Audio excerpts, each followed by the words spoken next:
मित्रों नमस्कार। मैं नीरज पांडे अपने छोटे से परिवार नीरज विथ मैचेस के माध्यम से आप सभी का हार्दिक स्वागत एवं अभिनंदन करता हूं। साथ में इस दीपावली के शुभ पावन पवित्र अवसर पर बड़ों को सादर प्रणाम करता हूं और छोटों को इस हार्दिक दीपावली की पवित्र दीपावली की हार्दिक शुभकामना देता हूं। बहुत सारा प्यार दुलार देता हूं। और देखो मित्रों, ये दीपावली तो हम मना लेते हैं। दीपावली मनाने के लिए कुछ न कुछ तो रीजन रहा होगा क्यों मनाते हैं। जैसे कि हम पढ़े हैं, इंटर तक पढ़े हैं, ये अक्सर हम लोगों को निबंध ही भी आ जाता है कि दीपावली क्यों मनाई जाती है। और दीपावली पे निबंध आता है और 10 नंबर का निबंध आता है। तो हम ये सोच रहे हैं कि आपको बधाई के साथ साथ इसके बारे में थोड़ी सी जानकारी दे दें कि जिससे आपका भी परीक्षा, चूंकि हाफ ईयरली एग्जाम चल भी रहा है, तो जिन बच्चों को आए तो वो अपनी आसानी पूर्वक कर सकें। देखिए मित्रों, दीपावली मनाने के कई सारे कारण हैं। ये जो हमारे धर्म ग्रंथ हैं, ये कई सारे कारण बताते हैं। कुछ ग्रंथों के अनुसार तो पहला मैं बता देता हूँ। पहला ये कहा जाता है कि कार्तिक मास की अमावस्या के दिन ही समुद्र मंथन हुआ था और उससे माँ लक्ष्मी प्रकट हुई थी। मतलब समुद्र मंथन से माँ लक्ष्मी निकली थी। चूंकि आप सभी जानते हैं कि उसमें से 14 रत्न निकले थे। श्री मदरंभा वारुणी अमी शंख गजराज धनवंतर धन धेनु तरे चंद्रमा मणि वाज। इतने 14 रत्न उसमें से निकले थे, जिसमें पहला रत्न क्या था? श्री। श्री मतलब होता है लक्ष्मी। तो लक्ष्मी जी भी उसी समुद्र मंथन से निकली थी और कार्तिक मास की अमावस्या को निकली थी। तो माना जाता है जिस दिन जो आता है या प्रकट होता है या जन्म उसका होता है, तो माना जाता है उसका क्या होता है? जन्मोत्सव। हम लोग भी आज के जमाने में सब बच्चों का जन्मोत्सव मना रहे, हम लोगों का भी मनाया जाता है। तो देखिए, वहां माँ लक्ष्मी प्रकट हुई, मंथन से वो निकली। इसलिए हम क्या करते हैं कि उनके जन्मोत्सव को मनाने के लिए क्या करते हैं कि वो प्रत्येक दीपावली पे, आप कार्तिक मास की अमावस्या को, उनके जन्मोत्सव के शुभ उत्सव को मनाने के लिए हम क्या करते हैं, पूरे घरों में दीप जलाते हैं। चारों तरफ क्या करते हैं, साफ सफाइयां करते हैं। क्योंकि आप देखते हैं जैसे घरों में छोटे छोटे बच्चों को जन्मोत्सव होते हैं तो हम लोग क्या करते हैं, बैलून वगैरह लगाते हैं, चारों जगहों पे क्या कर देते हैं, पूरा घर सजा देते हैं। तो ये जब छोटा सा बच्चा एक मनुष्य के लिए, एक मतलब घर के एक छोटे से सदस्य के लिए ऐसा किया जा रहा है या मेरे लिए इतना किया जा रहा है, तो माँ लक्ष्मी है जिससे पूरा संसार चलने वाला है। इसलिए एक घर में उत्सव नहीं मनाया जाता है, यह समूचे विश्व में ये उत्सव मनाया। चूंकि लक्ष्मी की तो सबको जरूरत है, इसलिए है समूचे विश्व में मनाया जाता है। खासतौर से चूंकि भारत क्या है, सनातन धर्म को मानने वाला देश है, तो भारत देश में तो दीपावली घर घर मनाई जाती है। इसमें जैन धर्म वाले भी मनाते हैं, जितने अन्य धर्म वाले हैं, बौद्ध धर्म हो गया, ये भी मनाते हैं।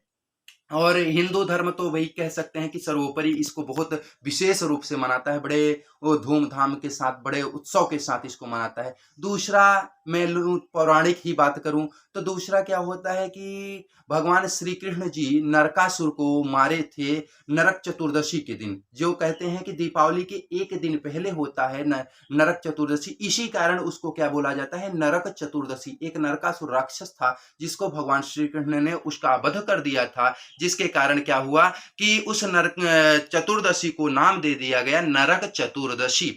और देखिए, जब कोई आतंकित व्यक्ति को मारा जाता है या आतंकवादी को मारा जाता है, तो लोगों में क्या होता है कि उससे, उसके आतंक से जब निजात मिलती है तो लोगों में एक खुशी की लहर दौड़ती है। और खुशी की लहर पे लोग क्या करते हैं कि आपस में मिठाइयां बांटते हैं, दीपोत्सव करते हैं कि भैया बहुत अच्छा हुआ कि ये राक्षस ही मारा गया, अब हम लोग निर्भीक होकर के विचरण कर सकते हैं, निर्भीक होकर के कहीं घूम टहल सकते हैं, अपने परिवार के साथ हम एंजॉय कर सकते हैं, टाइम स्पेंड कर सकते हैं। तो मित्रों, वहां क्या हुआ कि भगवान श्री कृष्ण जब नरक चतुर्दशी के दिन उसका वध किए, तो उस दिन तो उत्सव था ही था, लेकिन देखिए जब किसी को मारा जाता है तो उस दिन तो बातें फैलते फैलते फैलते क्या होता है कि थोड़ा टाइम लगता है। तो उस दिन बातें फैली और दूसरे दिन ये हुआ कि भाई जब वो मारा गया तो क्या किया जाए, पूरे जगत में दीप जलाए जाएं और हम लोग अब क्या हो गए, स्वतंत्र हो गए। जो नरकासुर राक्षस था उससे हम क्या हो गए, निजात पा गए। इसलिए मित्रों, वहां एक दिन नरक चतुर्दशी के दूसरे दिन क्या हुआ, दीपावली, कार्तिक मास की अमावस्या थी। उस दिन पूरे जगत में क्या हुआ, दीपोत्सव किया गया। बहुत धूमधाम से भगवान श्री कृष्ण की जय जयकार की गई कि आपने बहुत अच्छा किया कि हमें नरकासुर से निजात दिला दिया। देखिए मित्रों, ये दूसरा कारण है। तीसरा कारण देखें तो विक्रमादित्य, राजा विक्रमादित्य जो न्याय के प्रतिमूर्ति माने जाते हैं, वो क्या हुए कि उनको राज सिंहासन पर बैठाया गया था कार्तिक मास की अमावस्या के। इसलिए भी जो विक्रमादित्य को मानते हैं तो ये मान लेते हैं कि भाई हमारे राजा और न्याय के प्रतीक थे, इसलिए माना जाता है कि वो न्यायी व्यक्ति थे, न्यायिक व्यक्ति थे, अन्याय को दरकिनार करते हुए न्याय पे चलने वाले व्यक्ति थे, इसलिए उनको उनका राज तिलक हुआ था, इसलिए भी किया जाता है।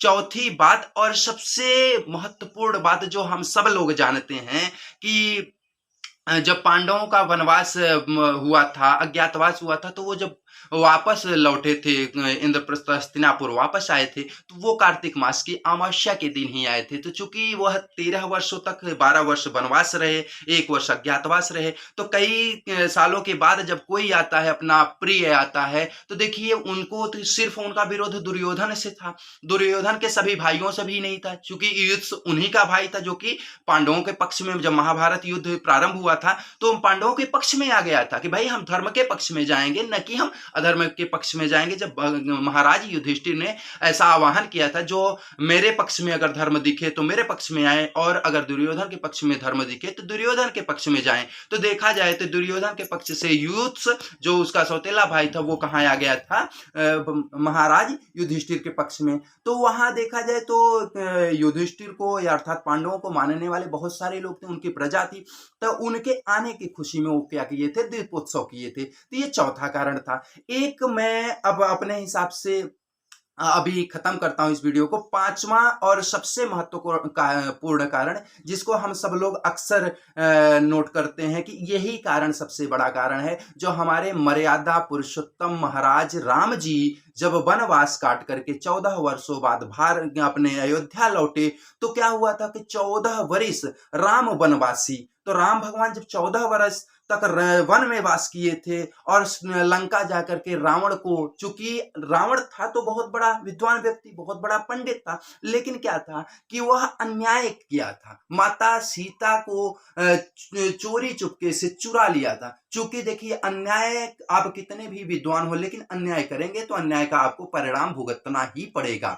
तो यहाँ महाराज रावण क्या किए थे, गलत किए थे, माँ सीता को क्या कर लिए थे, हर लिए थे। इस कारण भगवान रामचंद्र जी बानरों की सेना और भालुओं की सेना की मदद से जाकर के, चूंकि ये तो एक लीला थी, भगवान तो चाहते तो अकेले ही संपूर्ण संसार का संहार कर सकते हैं, लेकिन नर रूप में थे, अर्थात वो नर लीला कर रहे थे कि भैया वो नर वानरों को भी एक श्रेय दिलाए। ये देखिए भगवान रामचंद्र जी की महानता है कि वो देखिए सब कुछ करने के समर्थ थे, सब, लेकिन क्या करते हैं कि नर वानरों को क्या कर देते हैं कि भैया आप श्रेय लो, आपकी वजह से हम माँ सीता माँ भगवती को पुनः वापस पा रहे हैं। तो इसमें क्या होता है, देखिए भगवान जो होता है वो अपने भक्तों के लिए कुछ भी न्यौछावर करने को तैयार होता है। बस हम क्या करें, भगवान के लिए पूरे सच्चे इच्छा से, दृढ़ शक्ति से भगवान के प्रति क्या रहें, समर्पित अगर रहें, तो भगवान हमारे लिए क्या करता है कि अपना सर्वस्व निछावर कर देता है, यहाँ तक कि अपना नाम और अपना वैभव भी मुझे देने को तैयार हो जाता है।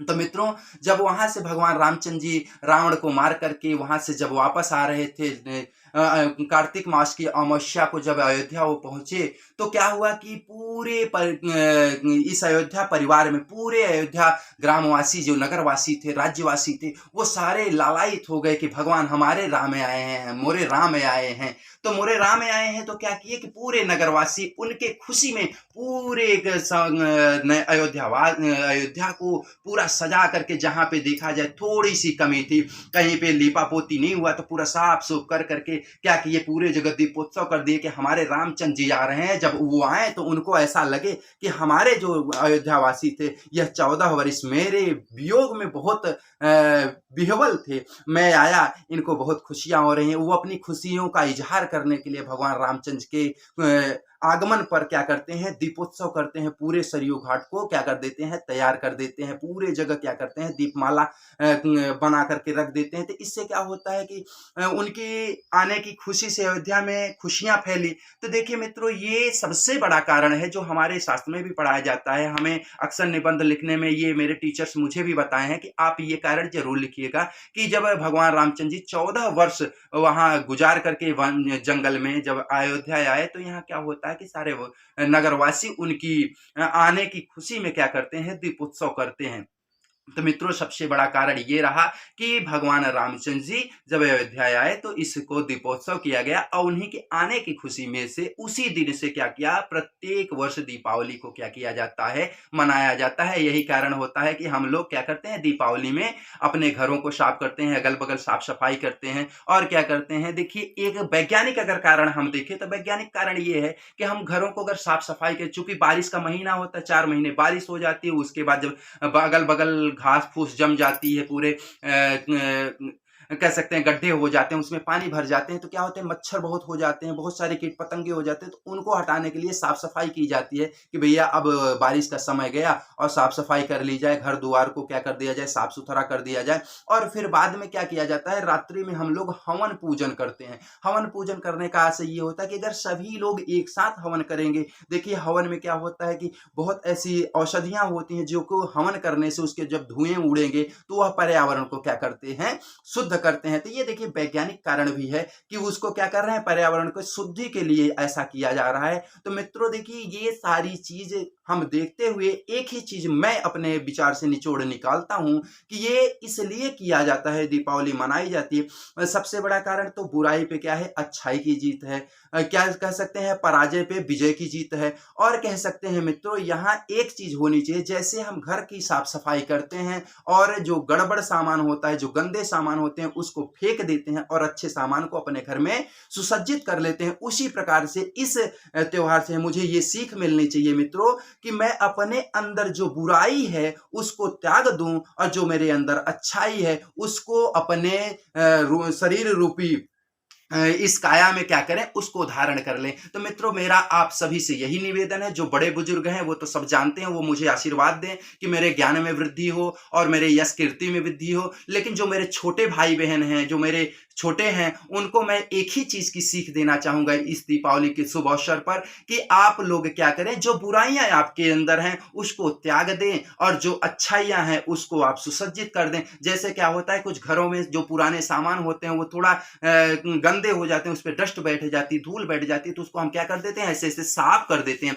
और साफ करने के बाद पुनः उसको अलमारी में, कपाट में क्या कर देते हैं, सजा करके संजो करके रख लेते हैं। वैसे मित्रों अगर आपके किसी भी बिहेवियर में, आपके चरित्र में कहीं भी अगर कमियां आ रही हैं, कहीं थोड़ी भाई जरके आ रही है, तो आप क्या करें, उसको इस दीपावली की शुभ अवसर पे अपने मन से संकल्प लेकर के उसको क्या करें कि साफ कर लें और उस अच्छाई को आप अपने अंदर धारण कर लें और यदि बुराई है तो उस बुराई को आप त्याग दें। यही इस त्योहार का असली मतलब है। यदि ये आप करने में सक्षम हुए तो मानिए आप दीपावली पे मर्यादा पुरुषोत्तम राम के प्रति पूर्ण रूपेण समर्पित हैं, क्योंकि उनको कहा जाता है मर्यादा पुरुषोत्तम राम। मर्यादा, जो मर्यादा को ध्यान रखते हुए आगे बढ़े और पुरुषों में उत्तम राम वो रहे, मर्यादा पुरुषोत्तम राम। क्योंकि देखिए जो घिसता है वही क्या होता है, चमकता है। भगवान रामचंद्र जी जब तक अयोध्या थे तो उनको कोई मर्यादा पुरुषोत्तम नहीं कहा करता था, उनको केवल कहा जाता था राम जी, राम। लेकिन जैसे ही वो जंगल में गए, 14 वर्ष के कठिन कठोर जंगल के कह सकते हैं यातनाओं को झेले, जैसे भी वो तो भगवान रामचंद्र जी के सेवक लक्ष्मण जी थे और उनके बहुत सारे मित्र हो गए थे, तो उनका तो कटा तो सुगमता से, लेकिन एक राजा के लिए एक जंगल में समय बिताना उनके लिए कह सकते हैं एक कठोर ही कार्य रहा। लेकिन फिर भी जब ये कठोर कार्य वो करके लौटे तो वहां क्या बन जाते हैं, वो राम से श्री राम बन जाते हैं और मर्यादा पुरुषोत्तम राम बन जाते हैं। तो मित्रों मुझे भी ये चीज करना चाहिए कि जब हम अपने जीवन में परिश्रम करेंगे, मेहनत करेंगे, तो स्टार्ट में मुझे तो यातनाएं झेलनी पड़ेगी, मुझे मुश्किलें झेलनी पड़ेंगी, लेकिन एक दिन ऐसा भी समय आएगा कि हम भगवान रामचंद्र जी के अगर चरण कमलों पे चलेंगे, उनके पग चिन्हों पे चलेंगे, तो जरूर कहीं ना कहीं उनकी कृपा से, प्रभु की कृपा से हम भी कहीं ना कहीं एक जगह पा जाएंगे जिससे हम अपनी माँ बाप, अपने गुरुओं और अपने समाज को गौरवान्वित कर सकेंगे। क्योंकि अभी हम क्या होते हैं, माँ बाप के नाम पे जाने जाते हैं, और क्या होगा जिस दिन मेरे माँ बाप मेरे नाम से जाने लगेंगे, उस दिन मेरे माँ बाप या मेरे गुरु की जो खुशियां होती हैं वो सातवें आसमान पे होगी मित्रों। चूँकि क्या होता है कि बच्चों पिता से बच्चों को जो मिलता है, परिवार का कह सकते हैं कि उसको परिचय मिलता है, वो क्या होता है, एक परिचय मात्र होता है। लेकिन जो बच्चों से पिता को परिचय मिलता है, ये कहा जाता है, देखिए, प्रोफ़ेसर साहब के पिताजी जा रहे हैं, ये डॉक्टर साहब के पिताजी जा रहे हैं, मुख्यमंत्री जी के पिताजी जा रहे हैं। जब वो बात उस पिता के कान में पड़ती है, उस गुरु के कान में पड़ती है, तो वो उस समय अपने आप को बहुत गौरवान्वित महसूस करता है। उसको लगता है कि मैं ऐसी औलाद को जन्म दिया हूँ, जो मुझे बहुत गर्व महसूस करा रहा है। तो देखिए मित्रों, मैं आखिरी में एक बात फिर कहना चाहूँगा कि इस दीपावली के शुभ अवसर पे भगवान रामचंद्र जी को आराध्य मानते हुए हम सभी कुछ न कुछ प्रतिज्ञा ज़रूर करेंगे कि हम अपने अंदर की बुराइयों को दूर करेंगे और अच्छाइयों को धारण करेंगे। जिस प्रकार से हम क्या करते हैं, अपने घर में पुरानी कबाड़ चीज़ों को बाहर फेंक देते हैं और अच्छी-अच्छी चीज़ों को अपने घर में सँजो के रखते हैं, या जैसे जो बाहर से खरीद के लाते हैं तो अच्छी चीज़ें लाते हैं। तो मित्रों, हम भी अगर समाज से कुछ सीखें तो अच्छी चीज़ें सीखेंगे। अपने इस शरीर में, इस पंच तत्व से बनी शरीर में अच्छी चीज़ों को प्रविष्ट होने देंगे और बुराइयों को यहाँ प्रविष्ट होने का कोई हम आदेश नहीं देंगे, उनको अंदर ग्रहण नहीं करेंगे। इसी के साथ पुनः मित्रों, आप सभी को दीपावली की हार्दिक शुभकामनाएँ, और मैं आशा करता हूँ कि मेरे प्यारे मित्रों, मेरे प्यारे भाइयों, आप 2-4 साल, 6 साल के बाद आप मुझे जब फ़ोन करेंगे तो बताएँगे कि भैया, मैं यहाँ इस पद पे, बहुत अच्छे पद पे हो चुका हूँ, तो मुझे बहुत खुशी मिलेगी। इस बात के साथ मैं अपनी वाणी को विराम देता हूँ और आप सभी को पुनः नमस्कार करता हूँ। धन्यवाद।